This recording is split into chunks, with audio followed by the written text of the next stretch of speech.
Top quality और consistent performance के लिए सिर्फ सिल्वर पंप नाम याद रखना। બનાસકાંઠાથી કે જ્યાં ભંગારના વાડામાં આગ લાગી અને મચી ગઈ દોડધામ।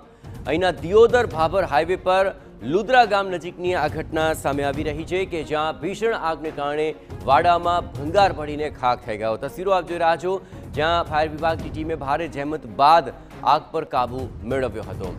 અત્રે મહત્વપૂર્ણ છે કે મોડી રાત્રે ભંગારના વાડામાં આગ ફાટી નીકળી હતી અને દોડધામ મચી ગઈ અને પહેલા થરાદ અને ભાભરની ફાયર વિભાગની ટીમે આગ પર કાબૂ લેવાના પ્રયત્નો હાથ ધર્યા।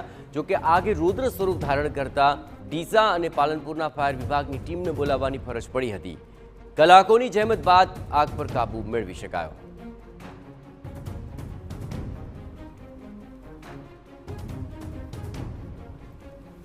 ડિઝાસ્ટર કંટ્રોલ રૂમ પાલનપુરમાંથી કોલ આવેલો હતો તો અમારે થરા ભાભર અને થરાદ અહીંયા સ્થળ પર પહોંચી આગ ઉપર પાણીનો મારો ચલાવવાનો ચાલુ જ હતું એમની કામગીરી, પણ એમનાથી કંટ્રોલ રૂમ ના થઈ તો ડીસા અને પાલનપુર સ્થળ પર પહોંચી આગ ઉપર પાણીનો મારો ચલાવે અને આગને સંપૂર્ણ બુઝાવેલા। કેટલા કલાક સુધી મહેનત કરી? સમથિંગ એક કલાક સુધી આગ ફાયર ફાઇટિંગ